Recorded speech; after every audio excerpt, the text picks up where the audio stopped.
오늘 말씀은 하늘에 속한 자가 되겠습니다. 특성이 없어요. 오전에 있어가지고 하늘에 속한 자. 우리 한번 서로 이런 인사 한번 해볼까요? 성도님은 하늘에 속한 자입니다 라고.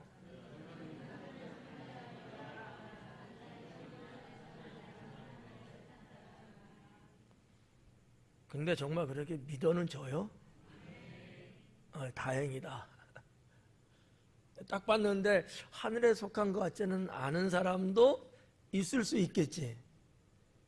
근데 그냥 기분 좋게 그렇게 말해주기는 좀 뭐하지.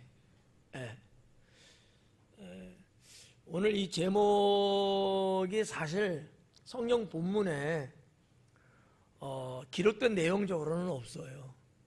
근데 예수님께서 말씀하시는 이 복음 안에 의미는 담고 있는 내용들이거든요. 그래서 예수님의 제자는 세상에 속한 자가 아니고 하늘에 속한 자다. 또 사탄에게 속한 자가 아니고 하나님께 속한 자다. 이러한 이제 맥락이 본문 속에 이제 있거든요. 그래서 이제 제목을 그렇게 설정을 했습니다. 여러분들이 하늘에 속한 자로서 살아갈 수 있기를 축원합니다. 사람이 말이죠, 내가 어디 속했느냐에 따라서 삶의 목적이 달라지고요, 방향이 달라져요. 내가 어디에 속해 있는 사람이냐, 뭐 이런 게 있잖아요. 내가 대한민국 국민으로서 이 나라에 속해 있는 건지, 아니면 다른 나라에 속해 있는데 잠시 이 나라에 들린 것인지, 이런 개념들. 우리는 예수님 믿고 구원받은 자들이기 때문에 예수님께 속한 자라고 이렇게 말하잖아요. 이거를 이제 넓은 의미로 보면은 하나님께 속했다 또는 하늘에 속했다 이렇게 말할 수 있는 거거든요. 그러니까 사람이 내가 어디 속했느냐를 제대로 알면, 내가 어디에 속해 있는 것에 대한 정체성이 있다면 인생은 상당히 탄탄해집니다. 근데 이게 별로 없는 사람들이 있어요. 이 사람들은 사는 게 흐물텅거려. 이것도 아닌 것 같고 저것도 아닌 것 같고 말이죠. 그런데 소속감이 분명한 사람, 이 소속감이 확실한 사람은요, 때로는 자기 목숨도 내거는 경우들을 보거든요. 예를 들면 이런 거 있잖아요.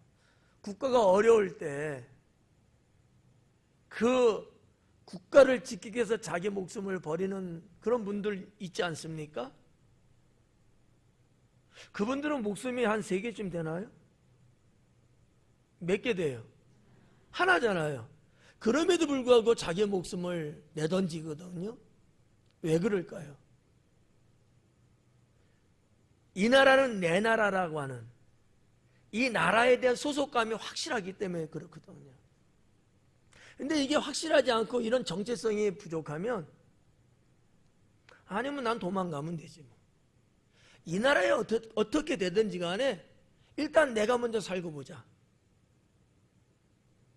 전혀 다른 결말이 보여진다라는 거죠. 여러분들은 어떠세요? 만약에 대한민국이라는 이 나라가 정말 국제적으로 아니면 남북관계에 있어서 정말 위기 속에 만약에 처한다면 여러분은 어떨 것 같아요? 나라를 위해서 목숨 걸고 싸울 것 같아요? 아니면 일단은 주랭랑을 해보자? 솔직히 어떨 것 같아요? 뭐 그런 일을 할지 안 할지는 모르지만 지금의 마음으로서는 내 가족도 중요하고 다 중요하지만 일단 나라를 지키기 위해서 내가 거기에 뛰어들 것인가 아닐 것인가 한번 생각해 한번 보세요.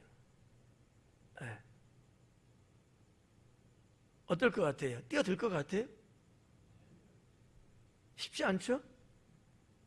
소속감이 확실한 사람은 뛰어듭니다. 그렇다고 해서 국가가 무슨 뭐 돈을 주는 것도 아니고 말이에요. 그렇게 하다가 정말 연기가 사라지는 것처럼 내 목숨이 그냥 사라지고 아무도 모를 수 있거든요. 이 대한민국은 그런 사람들에 의해서 지켜졌고 여기까지 왔습니다. 소속감이 확실한 사람들이죠. 먼 역사는 말하기는 그렇고 가까운 역사, 일제시대 때 독립운동했던 그분들, 6.25 전쟁 때 나라를 위해서 학도병이 나가고 의용군이 나가고 말이죠. 정말 아무 무기도 없이 때로는 뭐 낫이라고 할까? 꼬챙이라고 할까? 이런 것 갖고라도 나가서 어떻게 나라를 좀 지켜보겠다고 했던 그런 분들이 있잖아요.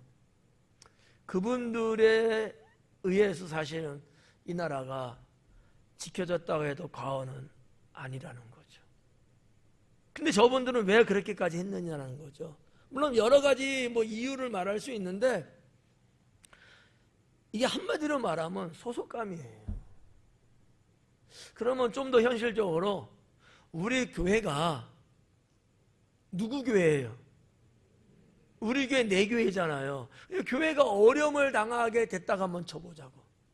교회가 붕괴 직전에 이르렀다가 한번 생각해 봐요. 여러분은 어떨 것 같아요? 이 교회를 지키기 위해서 여러분 목숨은 아닐지라도 내가 할 수 있는 것, 내가 가지고 있는 것은 내가 다 할 것이다 라는 그런 마음은 어떻게 갖고는 계셔요? 정말 다행스럽고 감사한 일이에요. 근데 왜 그런 생각을 하셔요? 소속감이에요. 소속감. 이런 의미를 갖고 제목을 붙인 겁니다. 나는 하늘에 속한 자다. 나는 이 땅에 속한 자가 아니다. 나는 하나님께 속한 자다. 나는 당진 순복음교회에 소속된 자다. 이런 어떤 소속감에 대한 분명함, 그리고 이 분명함의 어떤 정체성, 이런 것들이 오늘날 어떻게 보면요, 내 신앙, 내 생명, 내 영혼을 지켜줄 수 있어요. 그게 우리 주님이 하신 말씀 중에 하나였거든요. 이해가시죠? 이 저녁에는 제가 한 가지 좀 더 말씀을 드리려고 합니다. 우리는 이런 마음을 좀 가졌으면 좋겠다. 이런 마음이 있어야 된다. 세 가지를 말씀 먼저 서론으로 드리려고 해요. 오전 예배 때는 드리지 않았던 내용이에요. 그러지 않아도 시간이 벅찼던 오전 예배였기 때문에 그랬고, 어떤 마음이냐면 하나님을 믿는 마음이에요. 믿는 마음. 뭐 여러분에게 뭐 묻는다면 여러분 다 하나님 믿는 마음이 있다 그러잖아요. 이거는 너무나 뭐 가벼운, 부담 없는 그런 거죠. 근데 사실 이게 너무나 중요하거든요. 왜 다 같이 하나님 믿는다고, 나 하나님 믿지, 당연하지, 무슨 소리 하는 거야, 이렇게 말하지만 이거는 그냥 아무 일 없을 때 하는 얘기고, 정말 내가 내 인생의 위기나 어려움이나 여러 가지 환난과 때로는 오늘 말씀에 나오겠는 박해나 미움을 받는 그런 상황 속에서 내가 하나님을 정말 믿는 마음이 내 안에 이게 충만하냐는 거죠. 이게 내 안에서 꿈틀거리고 있냐는 거예요. 생명력 있게 이게 있어야 된다라고 믿어요. 다른 거는 뭐 2차, 3차의 문제죠. 내가 뭐를 했다, 이것보다도 1순위는 믿는 마음이에요. 주님을, 하나님을 믿는 마음이에요. 어떠한 일이 있어도 나는, 어떠한 일이 있어도 내 생명이, 내 목숨이 끊어져도 하나님 믿는 마음만큼은 변함이 없다. 이게 너무 절실한 우리들의 현실이 아닐까라는 거죠. 이거 그냥 우습게 가볍게 보면 안 돼요. 그냥 툭 던질 수 있는 그런 내용이 아니에요. 별일 없고 그냥 이상무, 이럴 때는 우리가 쉽게 말할 수 있는데, 그러지 않을 때, 오늘 본문에서도 볼 수 있는데, 나를 누군가 미워하고 누군가 나를 핍박하고 누군가 나를 박해하고 내 인생을 너무 힘들게 만든 이런 상황 속에서도 나는 여전히 하나님을 믿는다고, 주님을 믿는다고, 이 마음은 변함이 없다고 내가 말할 수 있어야 되지 않겠느냐라는 거죠. 두 번째는 의지하는 마음이에요. 누구를 의지해요? 제가 그렇게 받아들여도 문제 없는 거죠. 예. 그래, 주일날도 말씀드렸지만 하나님 외에 어떤 것을 대동소이하게 비슷하게 하나님을 믿고 하나님 의지하면서도 뭔가 모르는 게 조금 좀 비현실적인 것 같아. 그래서 뭔가 또 하나 어떤 거를 좀 의지하는 마음을 또 갖게 되는 경우들도 있을 수 있을까요? 없을까요?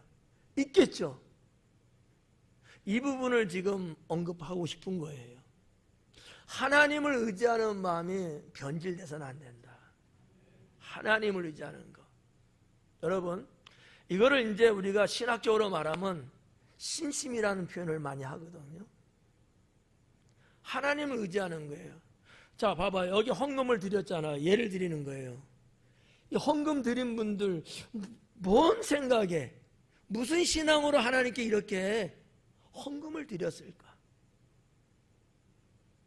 하나님 의지하는 마음이 있어서 드리는 거예요.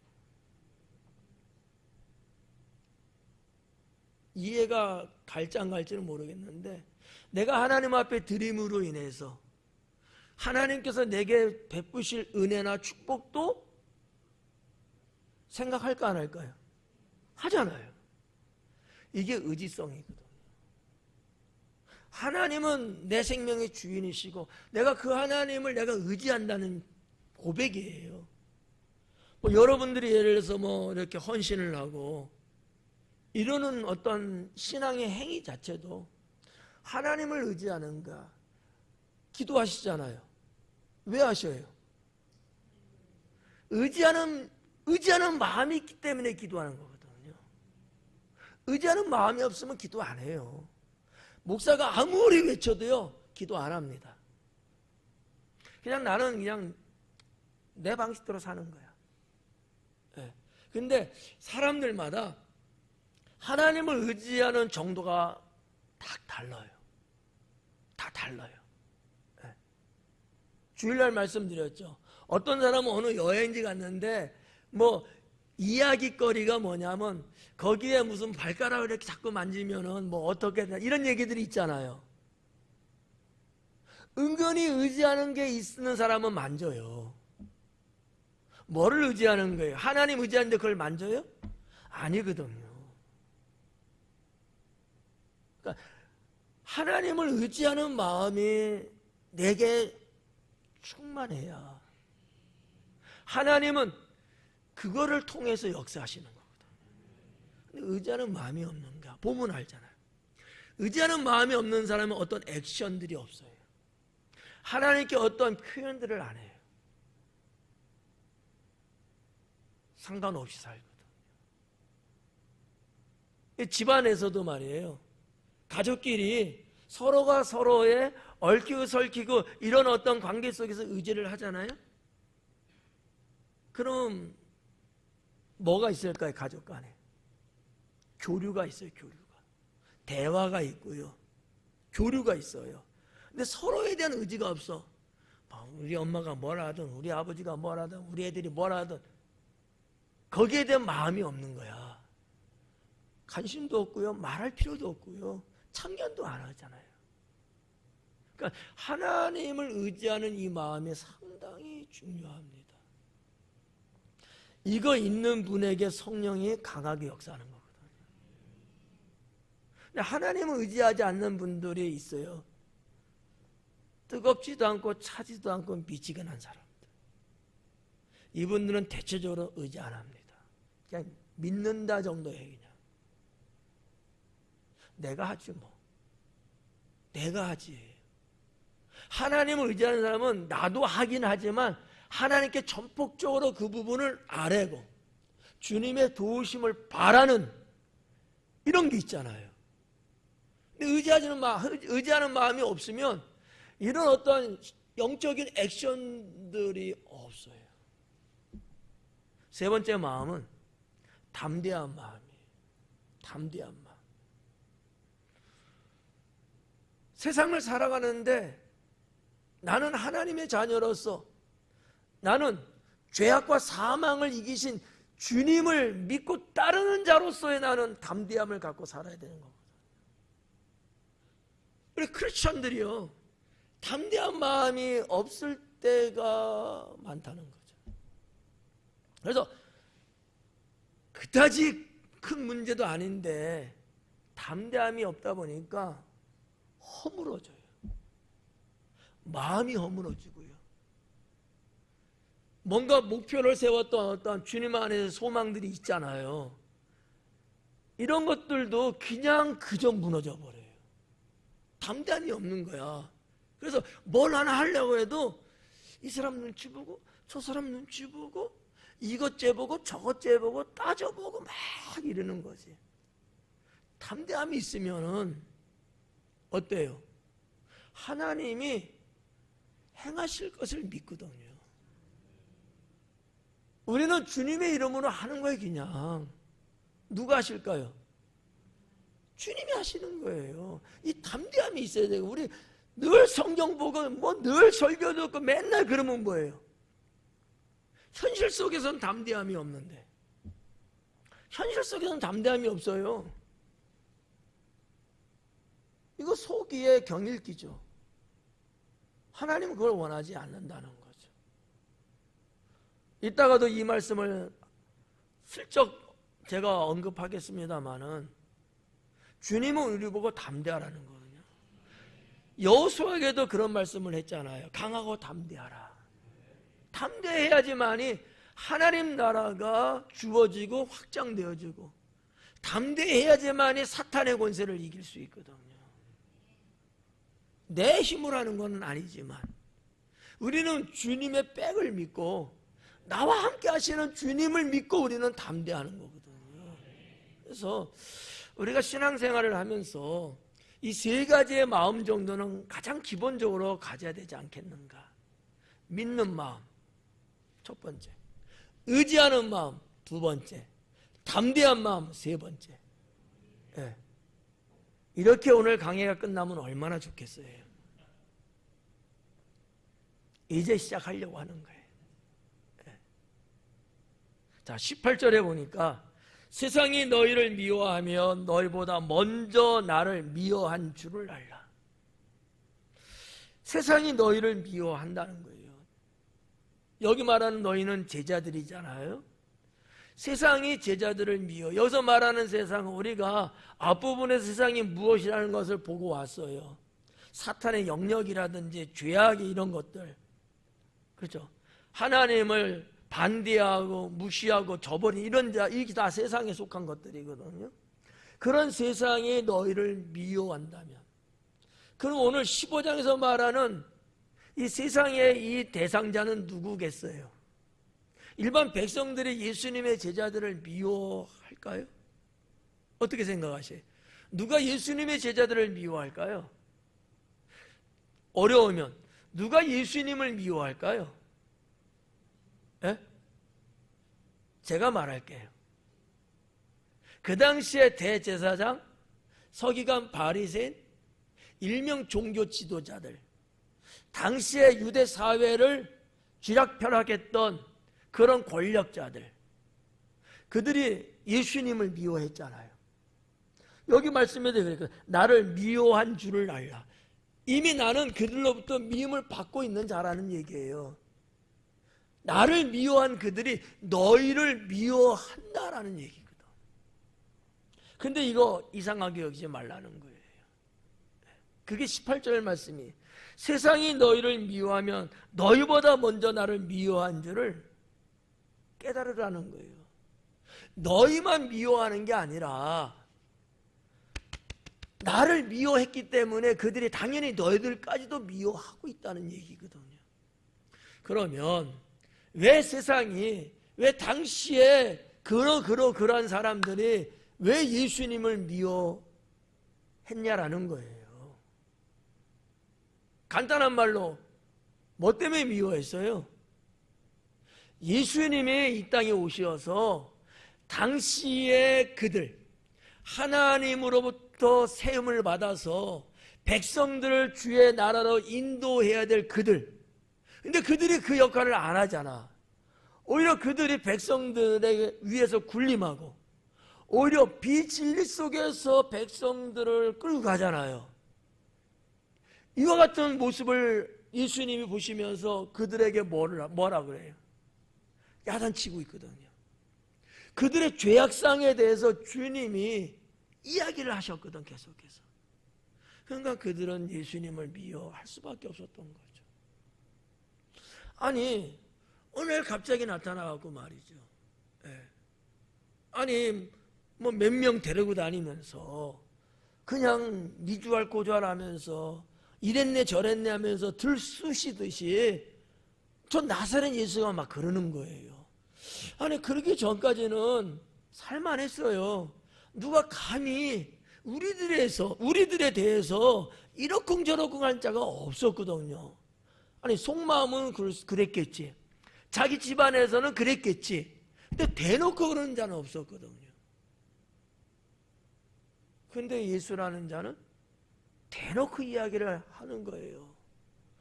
오히려 잠잠한 백성들, 아무 힘과 권력 없는 이 백성들에게 자꾸 그렇게 이야기를 함으로 인해서 저들이 우리들을 불신하게 만들고 우리의 행위가 뭔가 자꾸 들춰져서 자꾸 드러나고 있는 거예요. 지금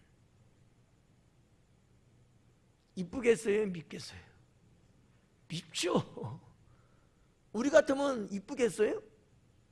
믿죠. 저걸 어떻게 하면 죽여버릴까? 얼마나 믿겠어요? 얼마나 믿겠냐고. 그 얘기를 하시는 거예요, 지금. 근데 예수님의 이 말씀에 어떠한 그 동기부여? 왜 이 말씀을 하실 수밖에 없었을까라는 것이 제가 오늘 강의해드리고 싶은 내용이에요. 너희들도 내가 이미 미움을 받은 것처럼 너희도 미움을 받을 거야. 마음의 준비를 해라. 얼마 안 있으면 제자들은 어떤 길을 걸어야 돼요? 예수님 대신 사도로서의 복음의 길을 걸어야 되잖아요. 맞죠? 근데 이렇게 비약해서, 이렇게 힘이 없어서, 뭐 미워한다고 해서 어떻게 걱정하고, 야 이거 이러다가 우리도 그냥 죽는 거 아니야, 막 발발 떨고 뭐 이래갖고 여러분 되겠어요? 안 되잖아요. 그러니까 갑자기 훅 치고 들어오는 어떠한 상황을 보다도 이미 이와 같이 될 일을 예수님께서는 공지를 하시면서 거기에 대한 대비, 거기에 대한 영적 무장을 주님은 원하고 계셨다라는 얘기죠. 조금 함의적으로 말씀드리면, 좀 더 큰 의미로 보면은 오히려 이 말씀을 통하여서 그 아랫부분으로 내려가면 무슨 메시지가 있냐면 담대하라는 거예요. 왜? 너희만 있는 것이 아니다라는 거지. 한번 봐봐요. 눈을 떠봐요.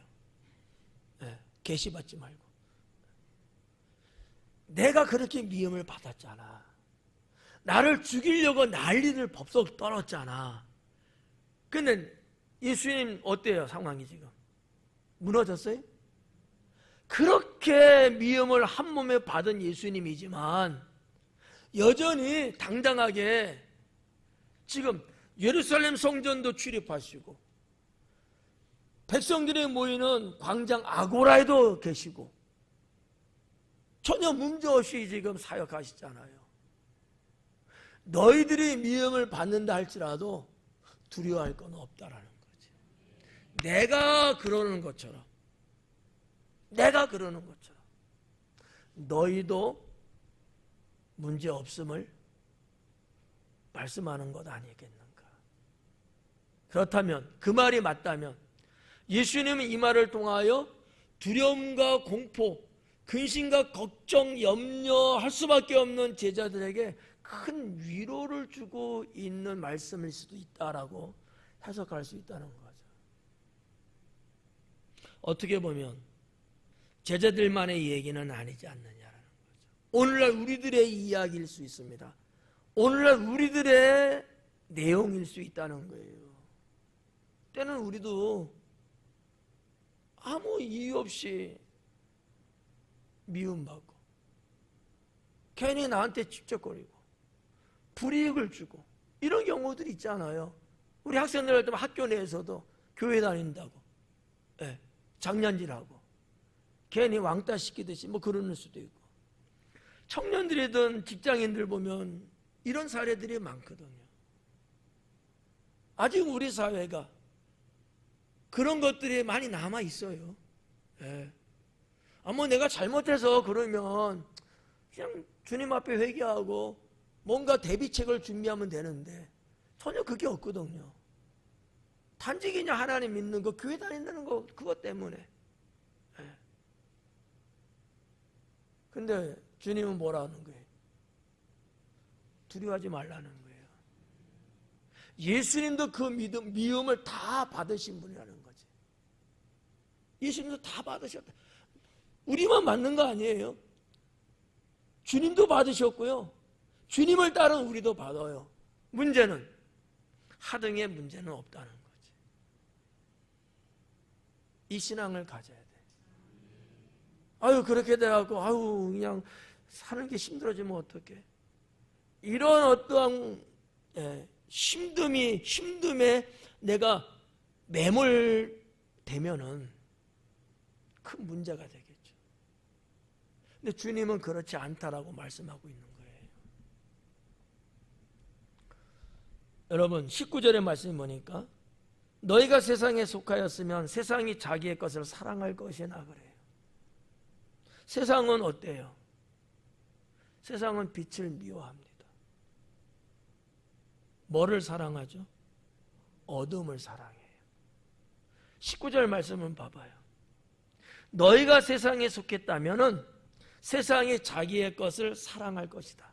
너희가 세상에 속했다면 세상은 너희들을 사랑할 것이다. 너희가 사탄에게 속했다면 사탄은 너희들을 사랑할 것이다. 맞는 얘기잖아요. 소속에 대한 문제거든. 그런데 제자들은 세상에 속해 있지 않다라고 예수님은 단호하게 말씀하십니다.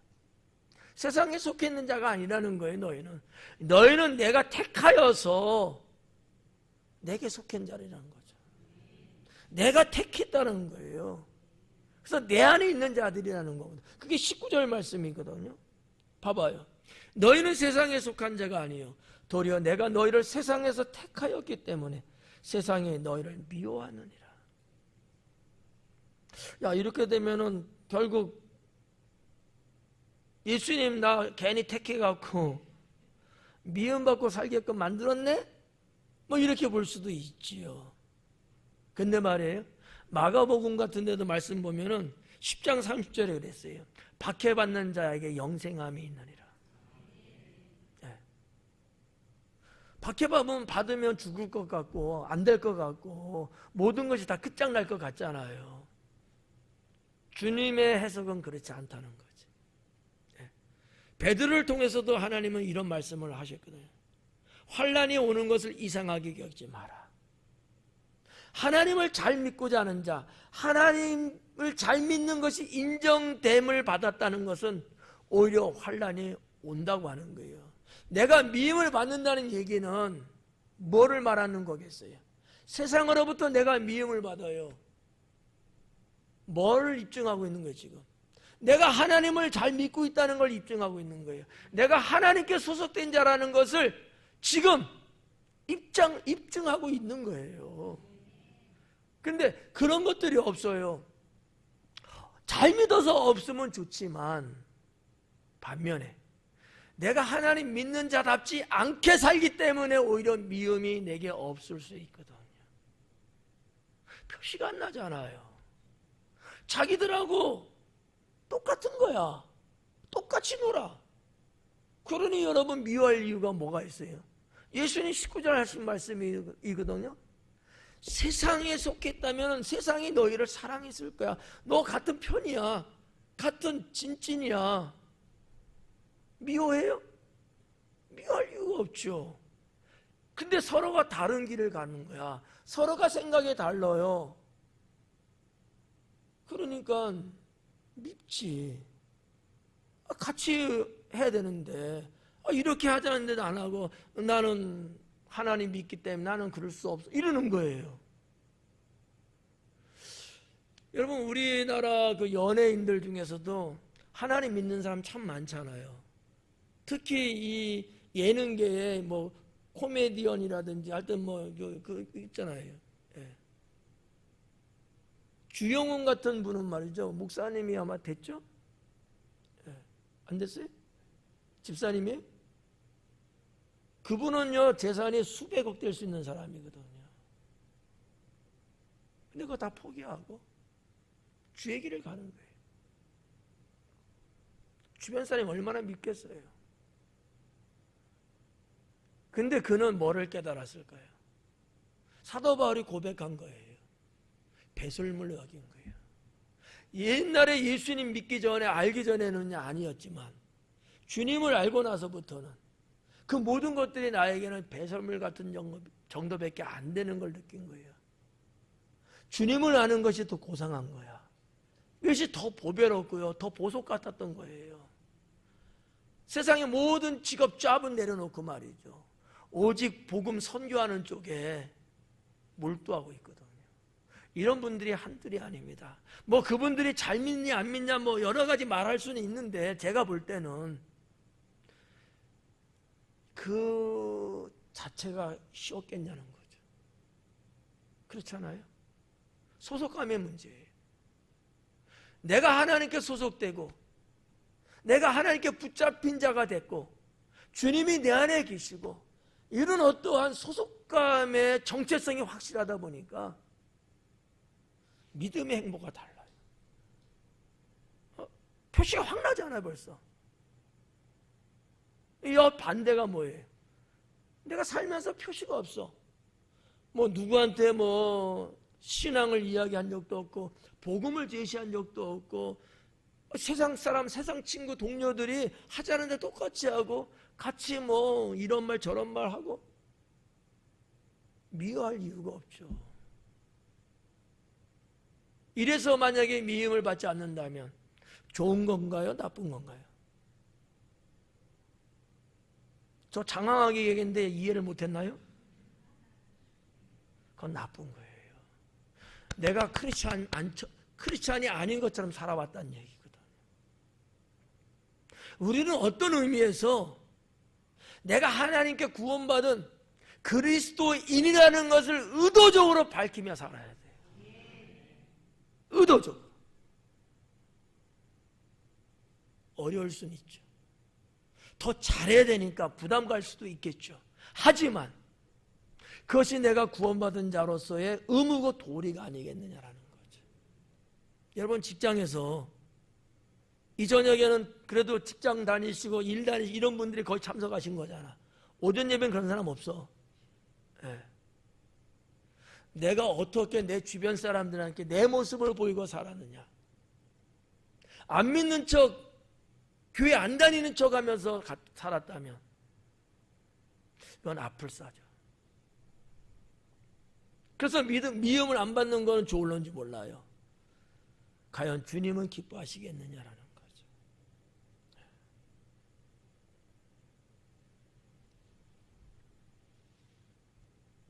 20절 말씀해 보니까 내가 너희에게 종이 주인보다 더 크지 못하다 한 말을 기억하라. 종이 주인보다 더 클 수가 없다라고 주님이 하신 말씀을 너희는 잊지 말고 기억하라는 거예요. 이 말씀이 어떻게 보면 상당히 생뚱맞는 말씀 같아요. 근데 이 말씀은 18절, 19절에서 하신 말씀을 좀 더 다른 각도에서 말씀한 것 같아요. 예수님이 주인이잖아요. 맞나요?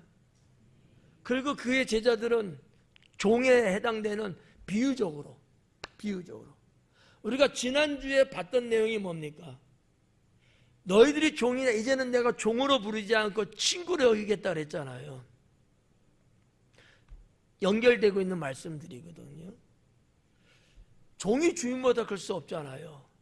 주인은 나도 미움을 받았어. 종이 미움받는다는 것은 어떻게 보면 매우 당연한 규결이에요, 규결. 매우 당연스러운 거예요, 당연스러운 거.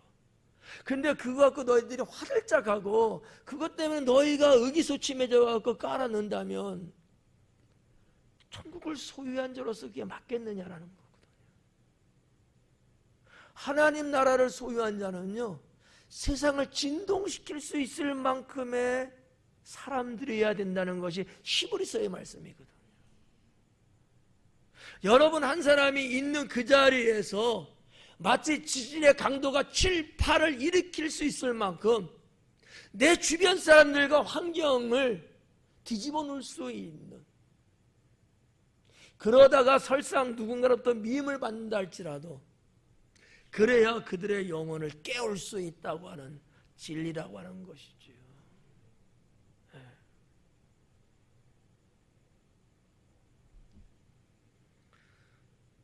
20절 말씀에 기억하라. 사람들이 나를 박해하였은즉 너희도 박해할 것이요. 미움이라는 개념보다도 박해라는 개념은 훨씬 더 강도가 세잖아요. 네. 미움은요, 어떤 심정적이고 감정적인 그 정도 선이에요. 박해는요, 물리적인 압박이 들어오는 거거든요. 예수님이 그 말씀한 나를 박해했다는 거야. 그래서 너희도 박해할 거야. 상당히 겁먹을 수밖에 없는 말씀을 예수님이 하는 거야. 제가 여러분에게 설교하면서 핍박받고 박해받고 고난과 환난을 당할 것을 당연히 될 것처럼 제가 만약에 여러분에게 선포한다면 여러분들은 저를 좋아할까요? 싫어할까요? 싫어하겠죠? 왜 많은 말씀 중에서 그런 말씀하세요? 이러면서 말이죠. 때에 대한 때. 주님이 언제 이런 말씀하셨어요? 아니잖아요. 때가 그래요, 지금 때가. 그러니까 다른 때는 그러지 않을지라도 어느 시점이라는 때가 됐을 때는 이러한 말씀도 선포할 수 있어야 되는 거예요. 이거를 받아들일 수 있는 마음과 신앙이 우리에게는 있어야 되는 거죠. 이거를 나들으라고 한다 이렇게 받아치면 안 되는 거죠. 이해가시죠? 네. 나를 박해했기 때문에 너희도 박해할 거야. 지금은 아니겠지. 왜? 예수님이 같이 계시니까. 그러면 이 박해에 대한 얘기는 언제 이루어질 거예요? 예수님 승천하시고 안이 계셨을 때. 이제 제자들이 모든 것을 짊어지고 교회를 세워나가고 문영혼들을 구원해 나갈 때, 이때는 정말 엄청난 홍수처럼 밀려들면서 박해를 받을 거예요. 그래서 예수님 제자들은 결국은 어떻게 됐어요? 다 순교했어요.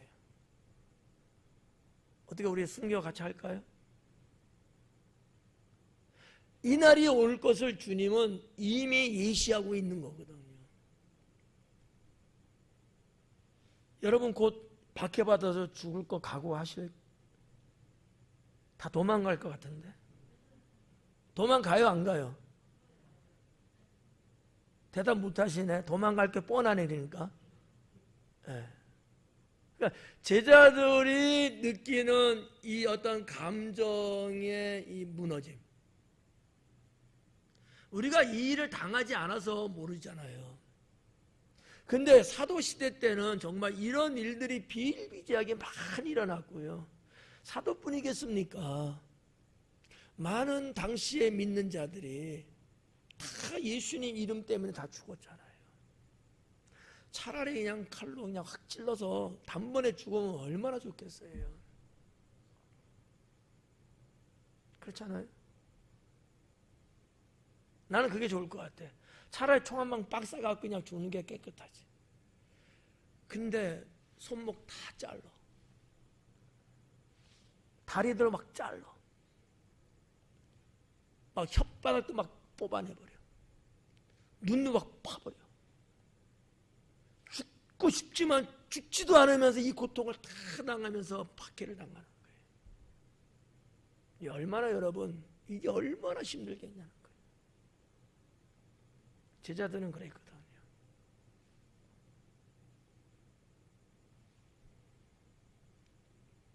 여기 말씀 보니까 내 말을 지켰은즉 너희 말도 지킬 것이라 그래요.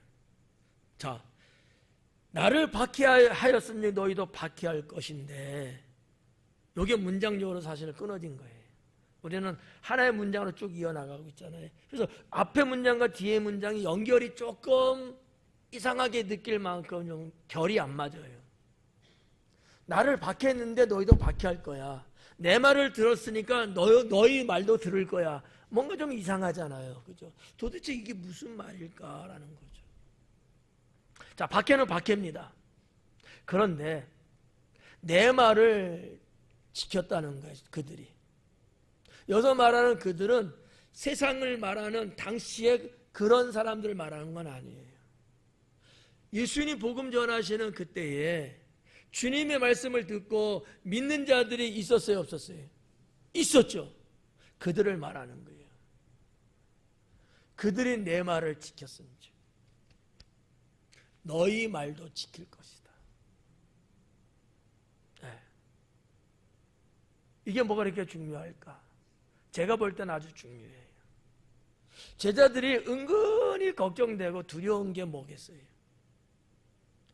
그냥 의지가 되고 그 예수님만 해도 있으면 그냥 뭐 걱정 없고. 왜?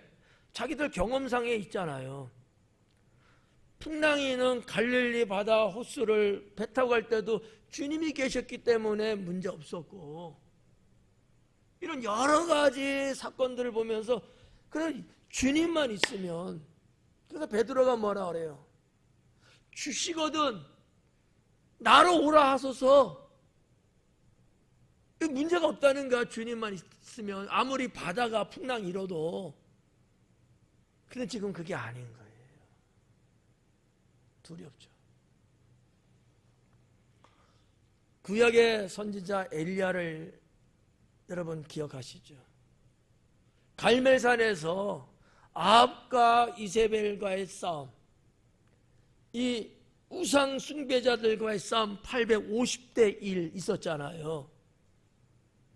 하늘에서 불이 내려와서 여호와 하나님의 살아계심을 모인 자들이 다 알고 결국 그들을 다 척결하잖아. 이 정도 되면은 어때요? 기세 등등한 거 아니에요? 뭐 감히 아합왕일지라도 이세벨 왕후라 할지라도 이 정도의 세력과 권능이라면 여러분 같으면 무섭겠어요, 안 무섭겠어요? 이쪽 귀에 좀 이상하게 들린다. 무섭겠어요, 안 무섭겠어요? 무서웠던 거야. 우리가 성경을 알지만 도망가잖아요. 네. 그리고 엘리야 선지자가 하나님께 뭐라고 합니까? 나밖에 없다고 하소연해요. 나밖에 없어요. 죽여주세요. 그냥 나 너무 무서워요. 그냥 죽여주세요. 끔찍합니다. 아방이 나를, 이세벨이 나를 그냥 두지 않을 거예요. 아니 그렇게 담대하게 하늘에서 불이 떨어져서 모든 것을 이겼던 엘리야였지만 이세벨이 무서운 거야. 아, 여자가 독종이거든. 여러분들 중에도 이런 독종 있으셔요? 없어요? 제가 안심이 됩니다. 그래도 하나님이 뭐라 그래요? 내가 너를 위해 남겨놓은 경건한 자 7천이 있다고 하는 거야. 7천이. 다시 예수님 스토리로 들어옵니다. 제자들은 이렇게 때로는 두려움과 무서움 속에 있었어요. 근데 예수님은 뭐라는 거예요? 너를 위해서 준비된 우군이 있다는 거예요. 그들이 누구예요? 당시 주님을 믿고 따랐던 성도들이었습니다. 자, 저는 여기서 제자들의 사도성을 생각하지 않을 수가 없어요. 사도성.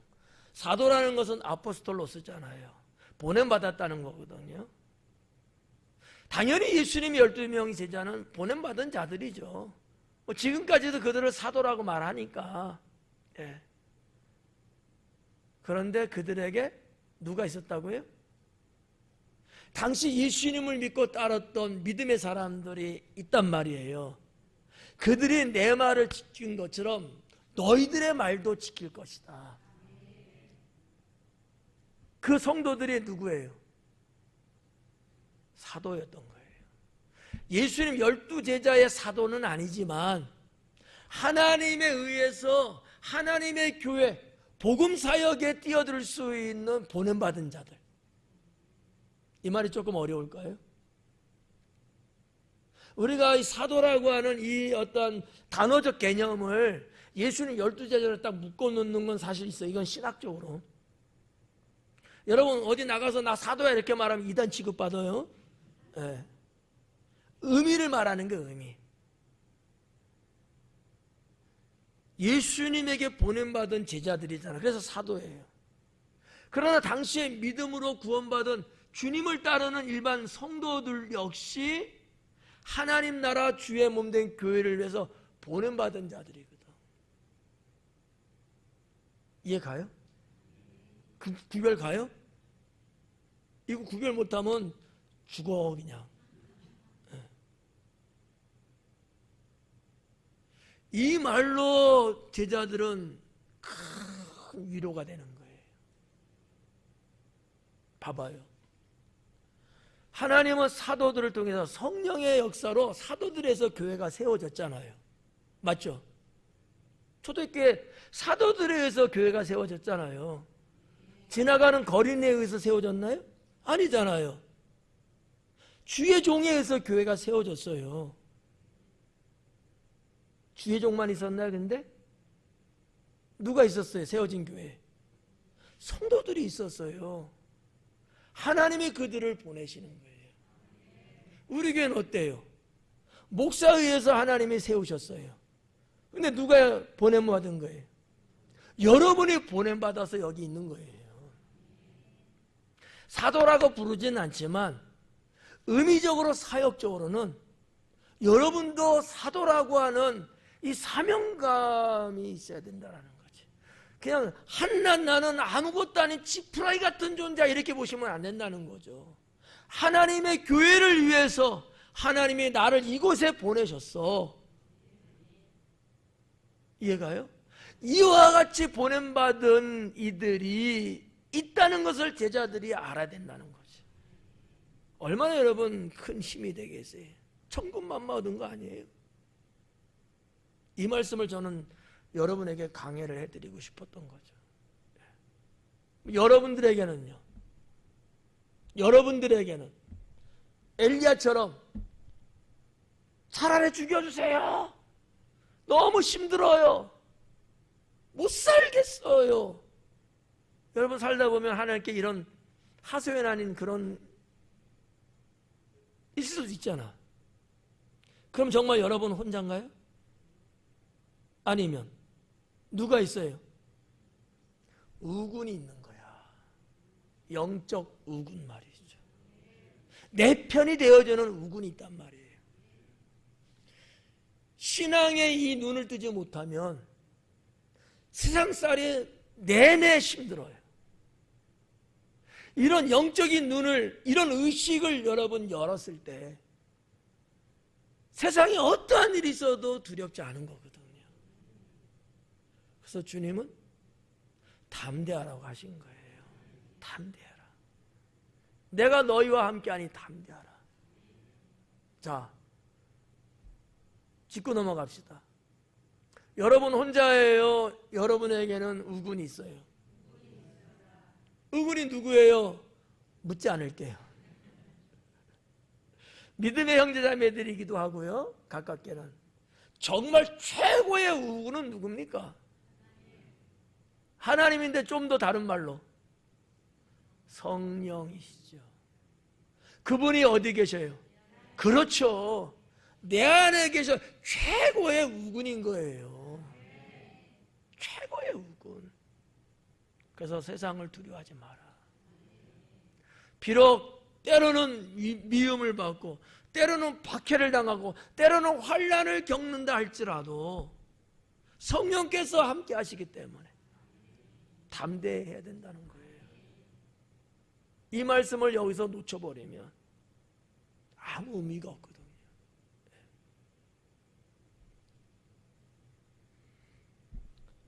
20절 말씀을 그렇게 정리를 할게요.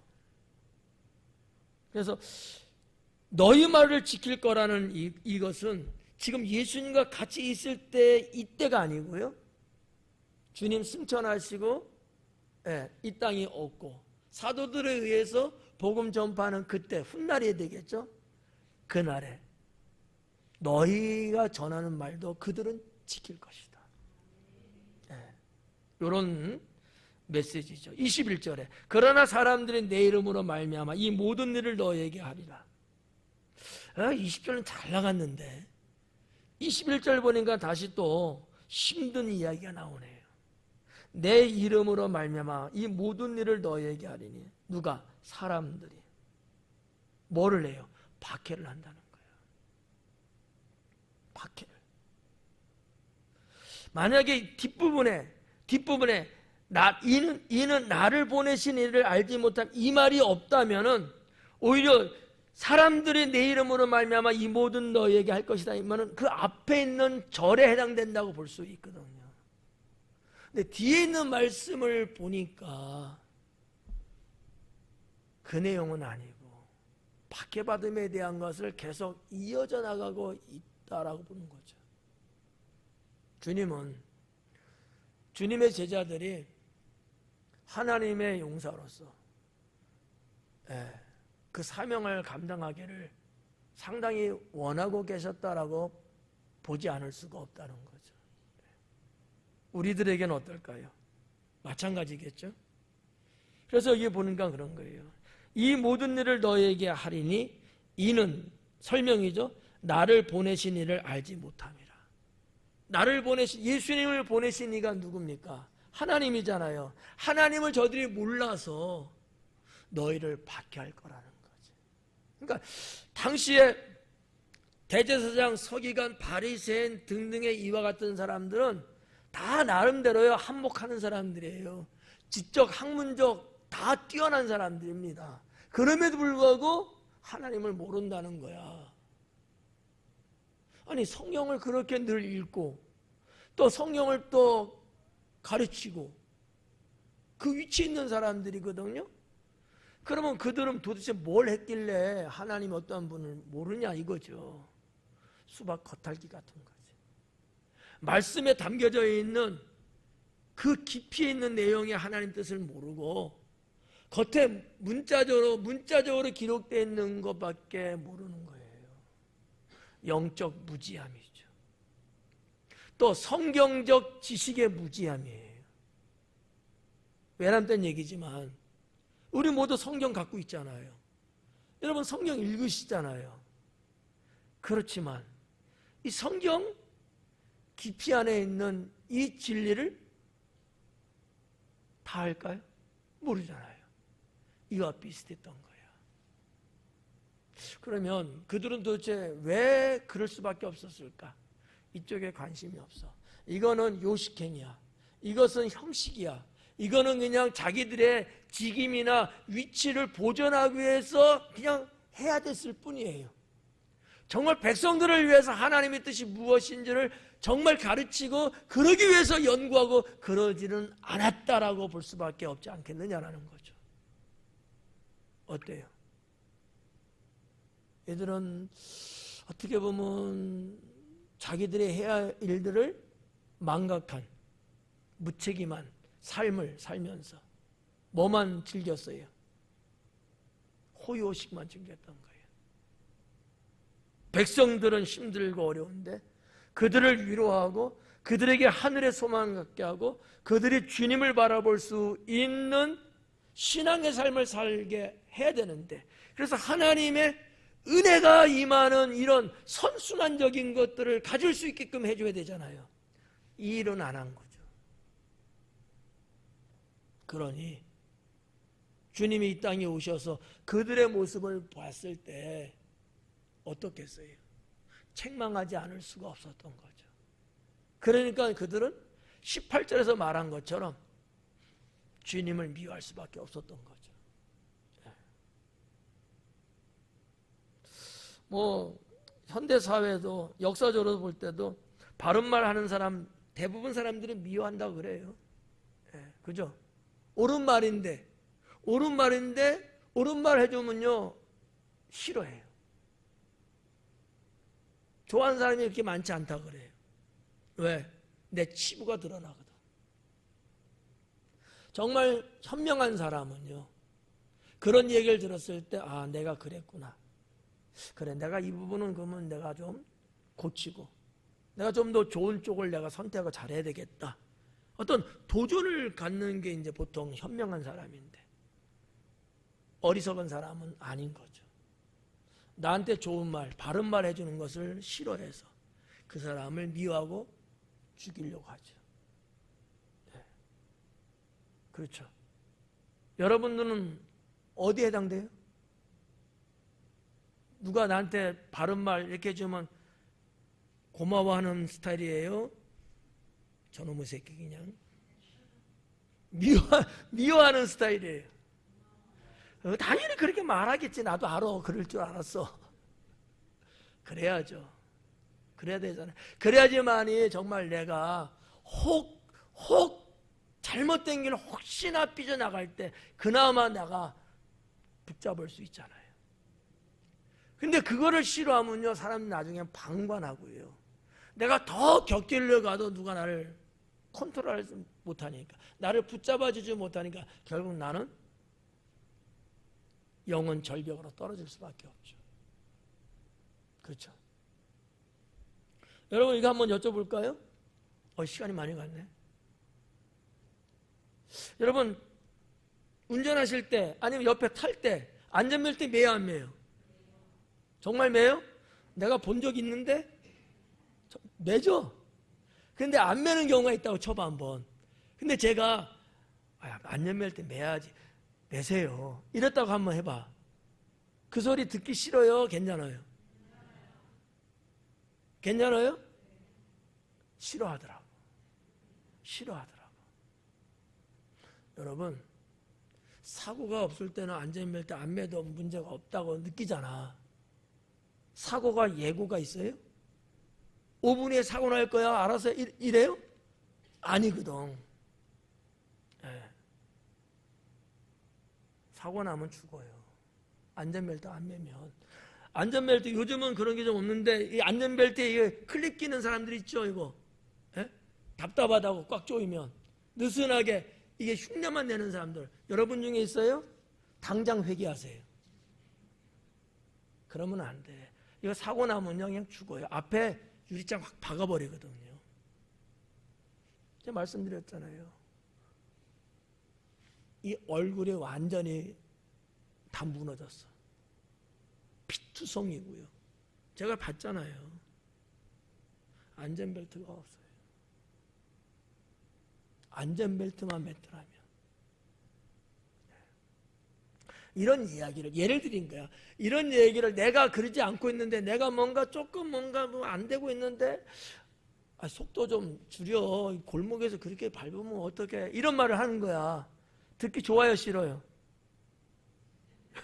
뜸들이고 있잖아. 내가 알아서 해요. 알고 있어. 뭐 이런 또 변명을 하잖아. 듣기 싫다는 얘기야. 그러면요 말해주고 싶겠어요? 말 안 해주면요 그 습관 못 고쳐요. 이런 거 일종의 이런 거. 졸지만 마요 제발. 이 말하면 듣기 싫어하잖아. 분명히 싫어할 거야. 예. 오죽했으면 내가 그런 말 하겠냐고. 말 안 하면 방관됩니다. 예. 자, 넘어갈게요.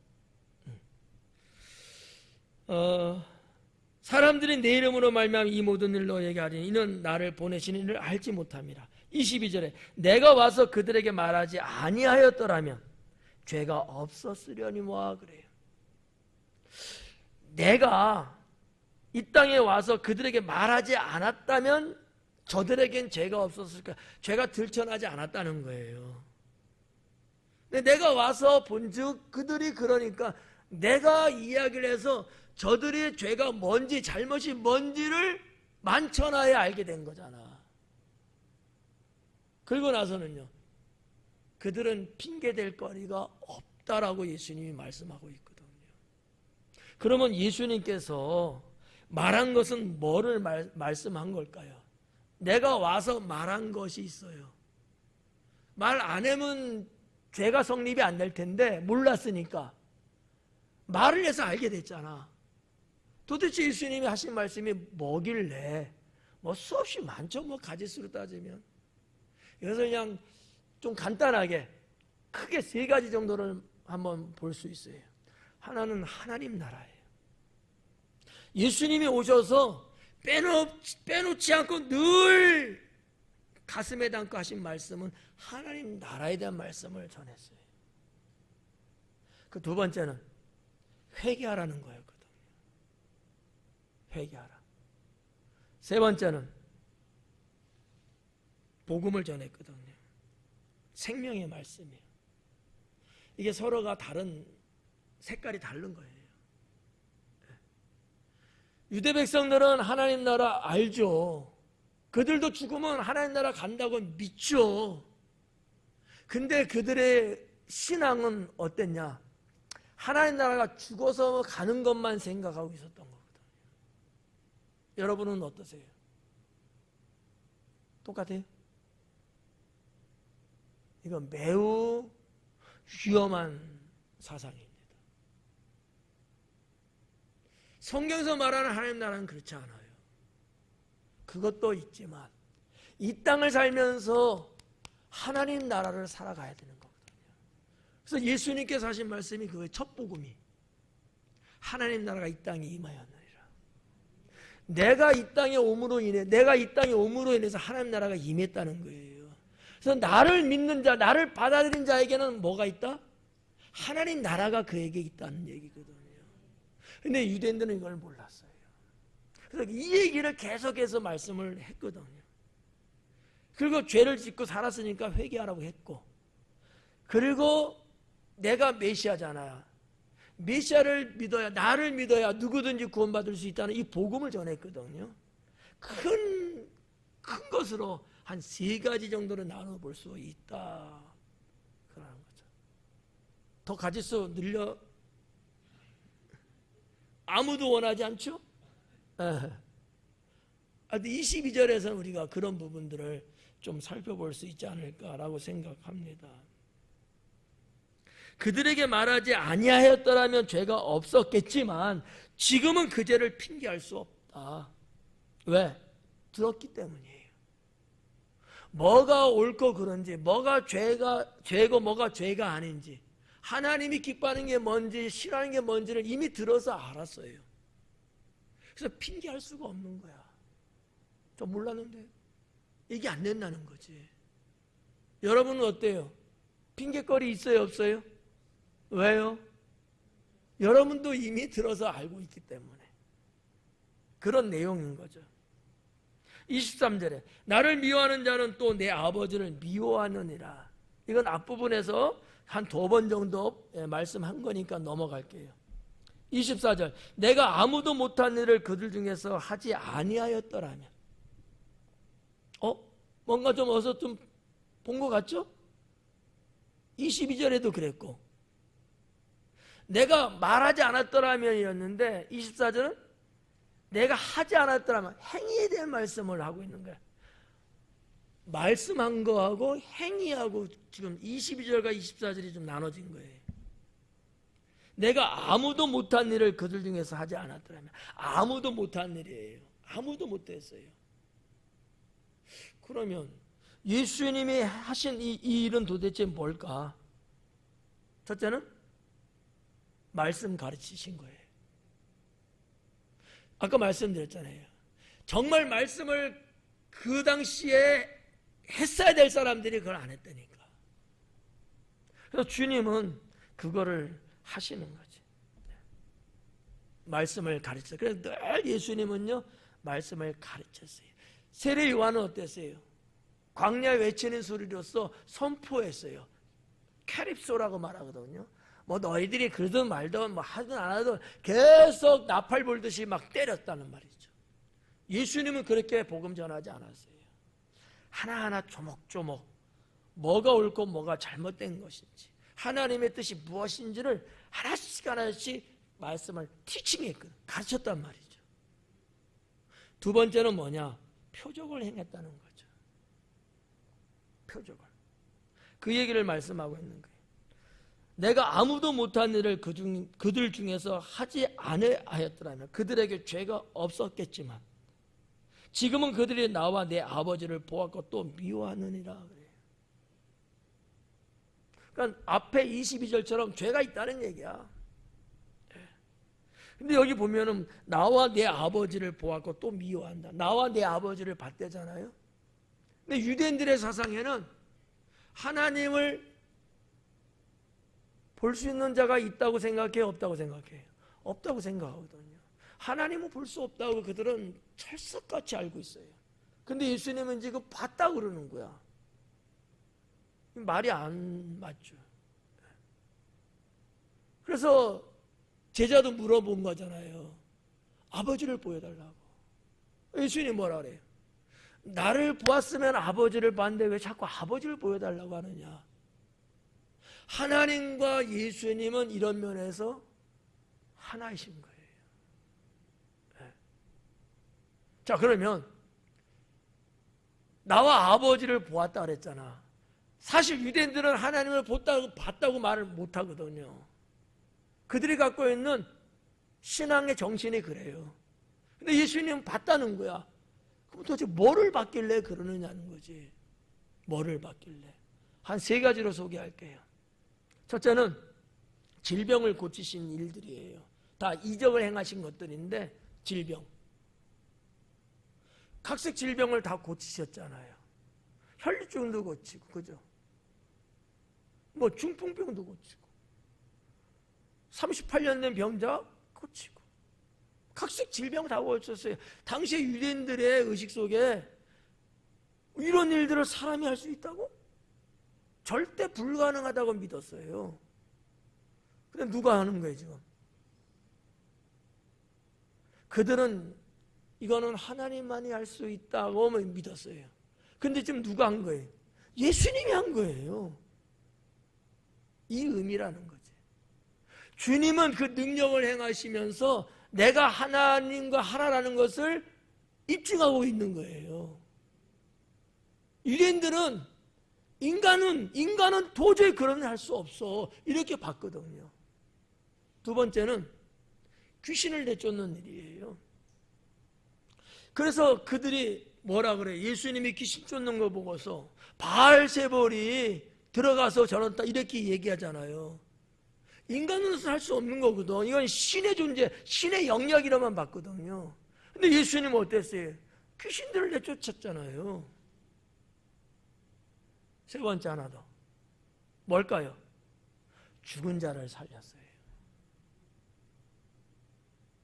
귀신 쫓는 것도 그렇고 뭐 질병 고치는 것도 그렇다고 쳐. 근데 죽은 자를 살린다는 것은 이건 더더욱 불가능하잖아. 이건 누구만이 할 수 있는 겁니까? 하나님만이 할 수 있는 거거든요. 근데 누가 했어요? 예수님이 했거든. 이런 것을 보고서 근데도 나를 미워한다는 거죠. 그럼에도 불구하고 나를 박해하고 있다는 거지. 뭐 이 얘기는 우리가 강해를 하면서 앞부분을 했기 때문에 예수님을 도저히 살려둘 수가 없어. 죽여야지만이 자기들의 속이 편하거든.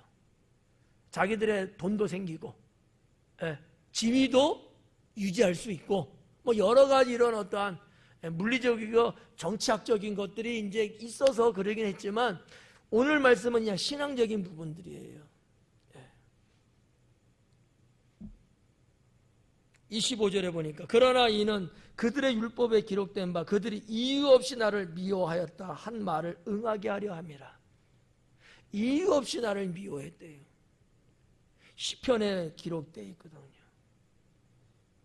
까닭 없이 이유 없이 그냥 미운 거야. 여러분 어떠세요? 나 잘못한 거 없는 것 같은데 괜히 나를 괜히 싫어하고 막 이런 경우들이 혹시 있을까요? 어때요? 그냥 나 교회 다니는 것 때문에 꼴보기 싫다고 자기가 안 놀아준다고 뭐 이런 식으로 말이죠. 이유가 없어요. 내가 잘못해서 그런다면 뭐 그래 내가 받아들이는데 이유가 없는데 그냥 미워하는 거야. 이것이 시편에 이미 다윗을 통해서 이야기를 하셨어요. 예수님은 그 말씀을 인용을 하는 거예요. 지금 내가 이유 없이 그렇게 너희들도 이유 없이 이유가 있다면 딱 하나죠. 예수님은 메시아로 왔다는 거. 제자들은 그 예수님의 제자였다는 거. 이게 이유예요. 여러분이 만약에 이유 없이 박해받고 미움받는다면 한승건 목사하고 같은 단짝이라는 거. 뭐 이런 거예요. 이런 거. 예를 들면 좀 더 이야기가 편하잖아요. 처음으로 돌아가서 서론으로 말씀드렸던 거 뭐였어요? 소속감이에요. 내가 하늘에 속했다는 거 하나 때문에 내가 자기들하고 어울리지 않고 자기들하고 결이 다르고 자기들하고 생각과 과정이 다르고 자기들하고 같은 소속이 아니라는 것 때문에 그냥 미워하는 거야. 우리 한국 사회 정치사가 어때요? 여당 야당이 있고요. 보수 진보 있어요. 무조건 보수면 진보들은 다 싫다 그래. 보수는 무조건 진보면 다 싫다 그래. 다른 나라도 비슷하겠죠? 근데 이건 잘못된 거예요. 성경적으로 봐도 이건 잘못된 거야. 잘못된 건 잘못되고 잘한 건 잘한 거고 어디 소속되어 있기 때문에 그냥 이유 없이 핍박받는 거야. 어떠실래요? 하나님께 하늘에 속해 있다고 여러분 박해받으실 거예요. 어떻게 탈출하실래요? 아니면 잔존하실래요? 왜요? 왜? 뭐 떡국물 나와요? 크게 말해봐요. 안 들려요? 저는 그렇게 대답 안 합니다. 거기에 하늘나라 영생이 있기 때문이죠. 거기에 영생이 있기 때문이에요. 뭐 다른 것들도 뭐 이유를 댈 수 있지만 근본적인 문제는 아니잖아. 우리들에게 있어서 내가 하나님께 있는 것은 영원한 나라, 하나님 나라, 그 영생이 있기 때문이죠. 맞죠? 예. 이렇게 정리를 이제 할게요. 26절 내가 아버지께로부터 너에게 보낼 보혜사 곧 아버지께로부터 나오시는 진리의 성령이 오실 때 그가 나를 증언하실 것이요. 성령이 오셔서 증언하는데 언제 증언하셔? 예수님 승천한 이후에 성령께서 오셔가지고 나사렛 예수가 메시아임을 그를 믿는 자는 누구든지 구원받을 수 있다는 것을 성령께서 알게 하시는 거죠. 그걸 말하는 거죠. 27절에 너희도 처음부터 나와 같이 있었으므로 증언하느니라. 너희도 처음부터 나와 함께 있었대. 당연하죠. 예수님 사역 그 초기 때 제자들을 불렀잖아요. 여기까지는 긍정이 돼요. 그렇지 맞지. 근데 그 밑에 보면 있었으므로 증언했대요. 제자들이 무슨 증언을 했어요? 부름 받았을 때부터 증언했대요. 맞아요? 없잖아. 때로는 겁장이고 때로는 아닌 척하고 막 그랬잖아. 그런데 예수님은 증언했대요. 이 문장이 능동태 현재형으로 되어 있거든요. 왜 예수님은 이렇게 제자들에 대해서 말씀을 했을까요? 증언하지도 않았는데 3년 반 전 얘기예요.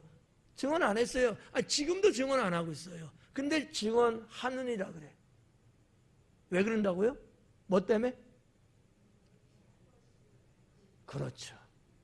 장차 그렇게 증언할 것이 확실하기 때문에 이렇게 이야기를 하신 것이다 라는 거죠. 제자들은 예수님 말씀처럼 순교하는 그 순간까지 증언했습니다. 네.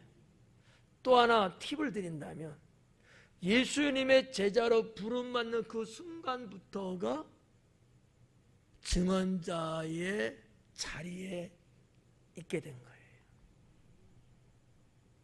여러분은 어떠십니까?